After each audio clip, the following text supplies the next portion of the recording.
Steve Austin is saying the following to somebody. I didn't actually say where he was doing it. He was asked about having one more match, and he said, I said I'd never get in the ring again unless all the stars aligned, Austin said, and for some reason, somehow, they all did. And at the age of 57, I headlined the first night of WrestleMania a couple of years ago, and he did really well as well. I never thought I'd do that. If you'd have told me that when I retired in 2003, I'd have said you're crazy. So I'm not going to sit here and say no to anything, because you never say never in this crazy business of sports entertainment. So, I think the interviewer, because I've only got the quotes here from Austin, has said, what about CM Punk? And Austin says, it would be a good one. I like Punk, and I think Punk likes me. So as long as he can take a Stone Cold Stunner, Austin said with a laugh, I consider him a great friend. Yeah. A great guy and a great wrestler who's had a great career. We'll see. And then he follows up with, I love the sports entertainment business more than anything I've ever done in my life. And you get a dose of it and you want more. We were talking about that last Tuesday, in fact, with No One Ever Retires from Wrestling. And so here I am talking to you a couple of years later about doing it again, and that's how addicting it is to me just to talk about it. And I get excited, and I'll start talking too fast. Exactly. So Austin is not ruling out another match, and CM Punk might be the guy. Okay, Steve Austin is not a stupid guy. He sees a new owner coming on the block. The Rock already saw it.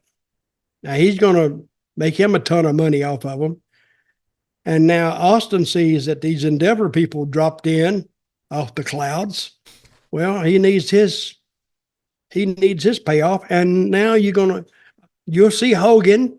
Hogan will drop in sometime.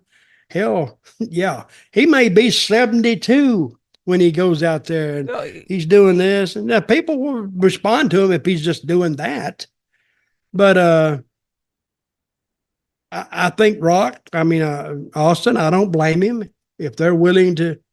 And you're not paying to see a match for Steve Austin.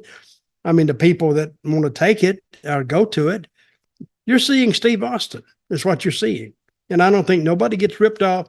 I think Austin would try to give us a better match than Ric Flair did. I mean, that was just embarrassing. But I think Brock would do a little more than that, or they would at least work it so it looks like that he might be getting hurt or a little bit. I mean, the thing with Flair is just awful, terrible. So, but when you have the new guy come on the block like Endeavor or TKO or whatever their names are, they were fans before they were investors. And they want to get in on this WrestleMania week. They want to live it because they got the money to pay for it.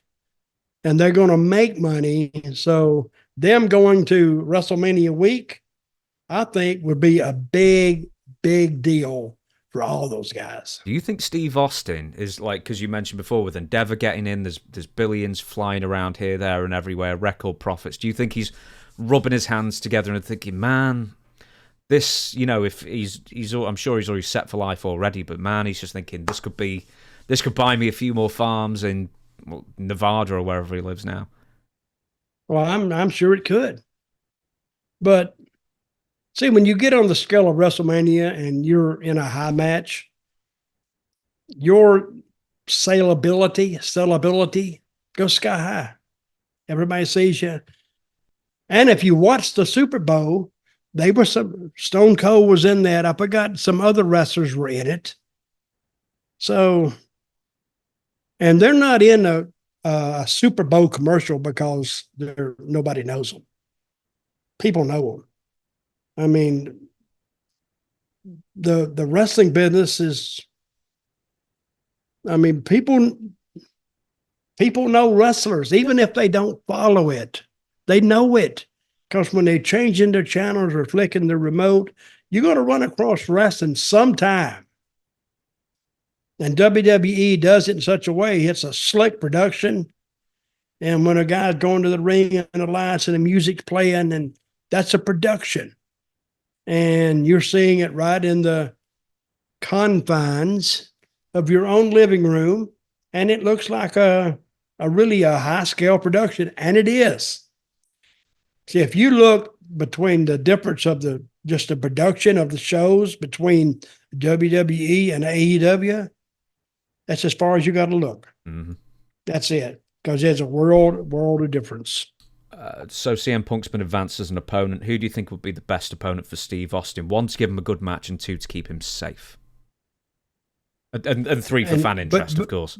But he wants CM Punk. I think CM Punk's a good shout. Yeah, everybody I think that you would put in with Steve Austin, who they would choose, would be as solid, and Austin's not going to get hurt at all. So I couldn't pick one right now, but I would say those 2 guys, Austin Theory and what's the other kid from Australia's name? Oh, Grayson Waller. Yeah. They would be great. A handicap match. And he could talk and they could say, oh, I mean, they could almost talk it in such a way that where do you want to see Austin just kill him? Because those guys are really great. They're great heels. They really are. And if you like them, you like them. But if you don't, most people wouldn't like them because of their mouth. But back in the day, you would literally pay for heels like that because they get a reaction. They can do all your stuff. You can do all their stuff. And there's a story you can tell with those guys because they're animated. They're good. They can fly all over the ring, and you can turn them on each other and then turn them back. And I mean, it's unlimited with those guys, I would think.